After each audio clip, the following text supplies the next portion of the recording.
अस्सलाम वालेकुम viewers, welcome to your academia. आज के इस लेक्चर में हम क्लॉज को डिस्कस करेंगे। जैसे कि मैंने आपको वर्ड, फ्रेज और सेंटेंस वाली वीडियो में बताया था कि क्लॉज के ऊपर मैं एक अलग से वीडियो बनाऊंगा, तो आज ये रही वीडियो क्लॉज की।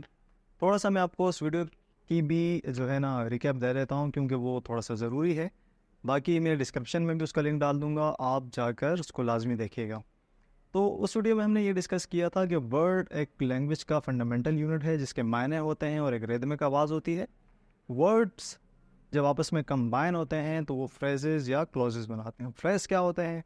ऐसे ग्रामेटिकल कम्बिनेशन ऑफ वर्ड्स होते हैं जो मायने तो फराम करते हैं, लेकिन वो मायने क्या होते हैं, इनकम्प्लीट होते हैं। जैसे into the room, on the table, कमरे के अंदर, क्या कुछ पता नहीं, ऑन द टेबल किस चीज़ के बारे में बात हो रही है, कुछ पता नहीं है।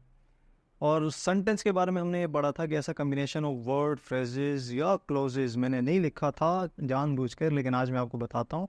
कम्बिनेशन ऑफ क्लोजेज भी सेंटेंस हो सकता है जो अपने मायने क्या करे, कंप्लीटली डिलीवर करे।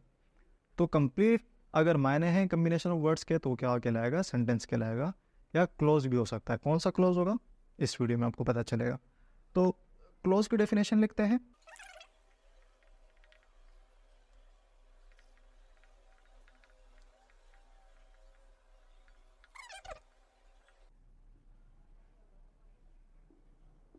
ठीक है जी।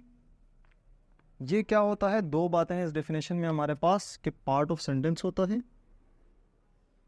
और रिप्रेजेंट अ सिंगल थॉट। एक थॉट को, एक सिंगल थॉट या आइडिया को क्या करता है? जाहिर करता है। तो मैं आइडिया भी यहाँ लिख लेता हूँ, और आइडिया और ठीक है जी। तो अब इसकी एग्जांपल्स कर लेते हैं। एग्जांपल्स मैं आपको दे देता हूँ।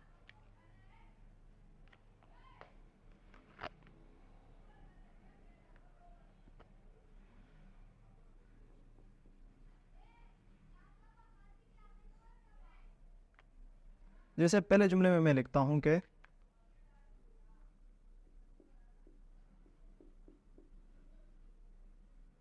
when I was 5, 5 बहुत छोटा हो जाएगा। when I was 10, ठीक है जी। when I was 10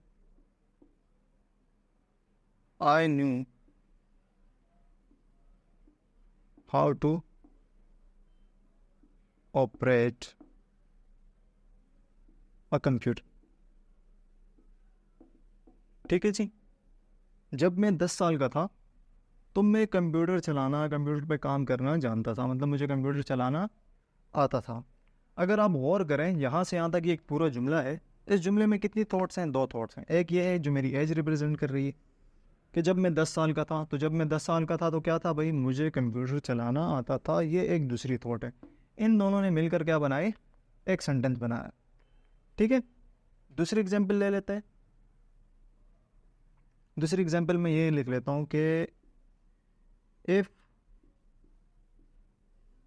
you work hard. अच्छा, मैं थोड़ा सा अपने लिए बचत लगाने के लिए, आगे मुझे काम आएगा यही सेंटेंस, तो मैं थोड़ा इसको नीचे लिख लेता हूँ। If you work hard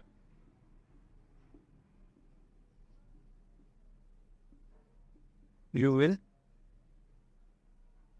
pass the exam. ठीक है जी। If you work hard you will pass the exam. अगर तुम मेहनत करोगे तो तुम इम्तिहान में पास हो जाओगे। इस सेंटेंस में कितनी थॉट्स हैं? दो। एक क्या है? अगर तुम मेहनत करोगे, वर्क हार्ड करोगे, ठीक है, ये एक थॉट। दूसरी हमारे पास यहाँ से यहाँ तक कि तुम एग्जाम में क्या हो जाओगे? पास हो जाओगे। इन दोनों ने मिलकर क्या बनाया? एक सेंटेंस बनाया। तो एक सिंगल थॉट हमारे पास क्या होती है? एक क्लोज होता है। तो दो क्लोज मिलकर क्या बना रहे हैं? सेंटेंसेस बना रहे हैं। अच्छा जी। मैं एक और क्लोज लिख लेता हूँ कि the teacher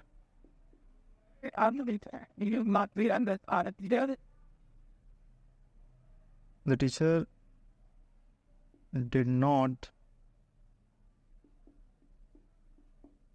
let me enter let me enter the class, या मैं जस्ट इंटर लिख रहा हूँ, let me enter because I was late, because I was late. ठीक है, या सिंस आई वॉज लेट भी कह सकते हैं। The teacher did not let me inter, teacher ने मुझे अंदर आने नहीं दिया। यहाँ कॉमा ऑप्शनल है, लग भी सकता है नहीं भी लग सकता, लगा लें तो ज़्यादा बेहतर है। वैसे चलें जी, लगा लेते हैं। ये एक थॉट, टीचर ने मुझे अंदर आने नहीं दिया। क्यों आने नहीं दिया? बिकॉज आई वॉज लेट, क्योंकि मैं देर से आया था या मुझे देर हो गई थी। तो ये दो थॉट्स या बहुत सारी थॉट्स भी हो सकती हैं। ये दो थॉट्स ज़रूरी नहीं है, बहुत सारी थॉट्स भी हो सकती हैं, 3 4 5। ठीक है, वो टाइप्स ऑफ सेंटेंसेस में हम डिस्कस करेंगे, सिंपल और कॉम्प्लेक्स सेंटेंसेस में। यही इसी तरह जो है ना क्लॉजेज आपस में मिलकर सिंपल और कंपाउंड सेंटेंसेस बनाते हैं। खैर, तो क्लॉज के बारे में हमने क्या कहा कि पार्ट ऑफ सेंटेंस होता है। सेंटेंस आपको याद होनी चाहिए ये बात लाजमी कि सेंटेंस हमेशा हमेशा हमेशा हमेशा किस पे ख़त्म होता है? एक डॉट, या आप इसको पीरियड भी कह सकते हैं, इस पे ख़त्म होता है, इस पंक्चुएशन पे। जहाँ ये लगी होती है आपको पता होना चाहिए कि ये एक क्या है?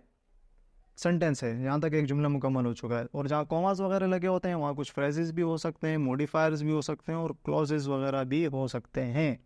तो जुमला हमेशा कहाँ ख़त्म होगा? डॉट पे ख़त्म होगा। तो यहाँ डॉट तक हमारे पास क्या हो गए? जुमले हो गए। लेकिन अगर आप ज़रा सा गौर फरमाएं, यहाँ 2 तरह के क्लॉजेस लगे हुए हैं। कितनी तरह के क्लॉजेस लगे हुए हैं? 2 तरह के। मैं आपको एग्जांपल देता हूँ। जैसे यहाँ मैं खड़ा हो जाता हूँ कॉमास के पास। व्हेन आई वाज 10, जब मैं 10 साल का था। तो भाई क्या था 10 साल का? तो ये भी कह सकते हैं when I was 10 I used to go to school, मैं 10 साल का था तो मैं स्कूल जाता था।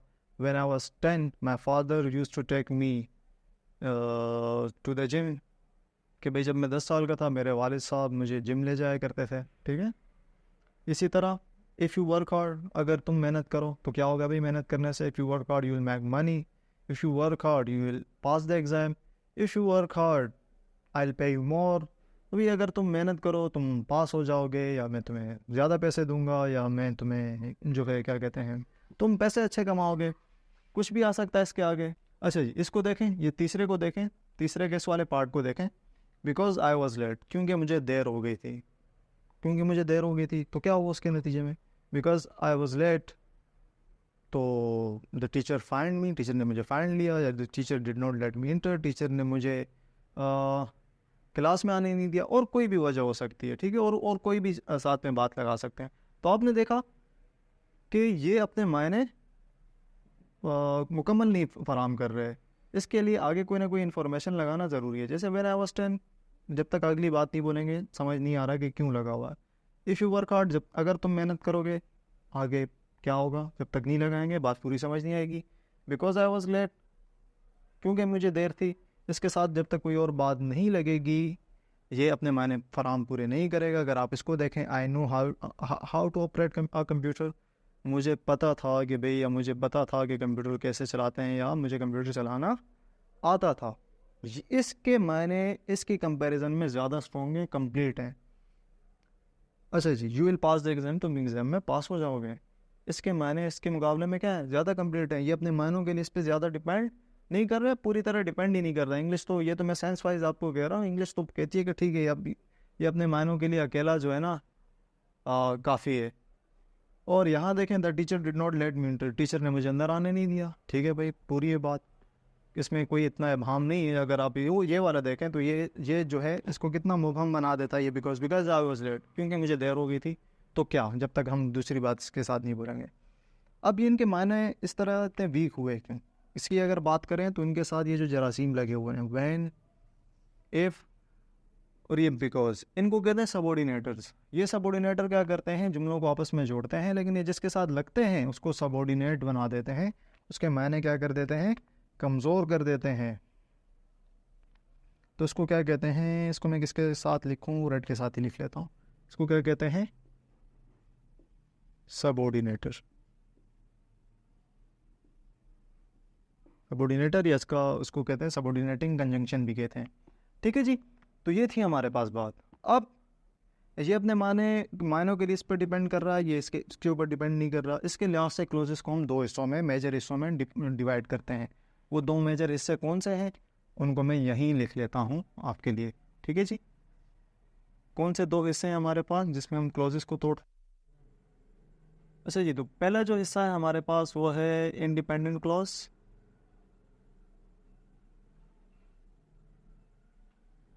इंडिपेंडेंट क्लॉज, इसके मायने जुमले में मुकम्मल होते हैं, ये एक जुमले की तरह भी बिहेव कर सकता है। और इसी इंडिपेंडेंट क्लॉज को हम मेन क्लॉज भी कहते हैं। क्या कहते हैं? तो मैं इस क्लॉज को ज़रा से यहाँ से हटा के पहले यहाँ मेन लिख लेता हूँ।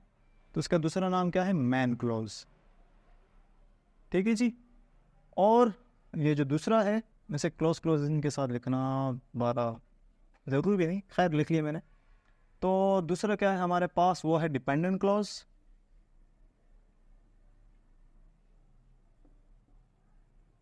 डिपेंडेंट क्लॉज, या हम उसको क्या कहते हैं, चूंकि उसके साथ सबऑर्डिनेटर लगे होते हैं। सबऑर्डिनेट का मतलब भी होता है मातहत होना। ये क्लॉज उसके मातहत अपने मायने दे रहा है, इसके बगैर अपने मायने नहीं दे रहा। इसी तरह यहाँ ये क्लॉज इसके मातहत है, इसके मातहत माने दे रहे। मातहत का मतलब होता है किसी के अंडर होना, किसी के नीचे काम करना, ठीक है, किसी के ऊपर डिपेंडेंट होना। इसी तरह ये इसके ऊपर डिपेंड कर रहा है, ये इसके मातहत है, इसका सबऑर्डिनेटर है। तो खैर, तो डिपेंडेंट क्लॉज या सबऑर्डिनेट क्लॉज, उसको शॉर्टकट में सब क्लॉज भी कहा जाता है, सबऑर्डिनेट क्लॉज, ठीक है जी। तो ये हमारे पास दो टाइप्स हुई। अब इनको ढूंढना एक जुमले में कोई इतना मुश्किल काम नहीं, आप बस देखें। एक तो सबसे पहला जुगाड़ ये है, या ट्रिक आप इसको कह लें, कि जहाँ सबऑर्डिनेटर जिसके साथ लगा हुआ है वो सबऑर्डिनेट क्लॉज, और जिसके साथ सबऑर्डिनेटर नहीं लगा हो वो मेन क्लॉज। हाँ, यहाँ अगर आप देखें, यहाँ सबऑर्डिनेटर यहाँ लगा हुआ है तो यहाँ तक ये सब क्लोज, यहाँ लगा हुआ है तो यहाँ से सब क्लोज, इसके आगे क्या लगा हुआ है? Main close. या तो आप मायने देखें, सबसे बेहतर ये कि आप मायने देखें। इसके मायने क्या है? व्हेन आई वाज 10, जब मैं 10 साल का था। वही जब आप 10 साल के थे तो क्या हुआ था? तो कोई जब मतलब इसके मायने इनकम्प्लीट है जब तक अगली बात नहीं बोलेंगे। तो बस ये क्या हुआ? सबऑर्डिनेट क्लॉज हुआ, क्योंकि अपने मायनों के लिए आगे किसी और चीज़ पे क्या कर रहा है? डिपेंड कर रहा है। मैं इसलिए इसको शॉर्टकट में क्या लिख लेता हूँ? सब क्लॉज लिख लेता हूँ, ठीक है, सबऑर्डिनेट क्लॉज। और इसको क्या कहते हैं? डिपेंडेंट क्लॉज भी कहते हैं, ठीक है जी। तो यहाँ ये अपने मायने क्या कर रहा है? पूरे इसके मुताबिक, इसके मुकाबले में पूरे फराहम कर रहा है, तो इसको हम क्या कह देंगे? Main clause. या इसका दूसरा नाम क्या है? Independent clause. इसी तरह इफ़ यू वर्क आउट, तुम क्या करोगे? मेहनत करने से क्या होगा? जब तक अगली बात नहीं बोलेंगे, ये अपने मायने देने से कासिर है। तो ये क्या हुआ? सब क्लोज। और ये क्या हुआ? मेन क्लोज, ठीक है जी। और यहाँ the teacher did not let me inter, teacher ने मुझे अंदर आने नहीं दिया, ये अपने मायने ज़्यादा अच्छे फराम कर रहा है बनस्बत इसके बिकॉज आई वॉज लेट, क्योंकि मुझे देर होगी। तो फिर क्या हुआ था भाई? जब आप, क्योंकि आपको देर होगी थी, तो जब तक बात नहीं बोलेंगे समझ नहीं आएगी। तो ये हमारे पास क्या हुआ?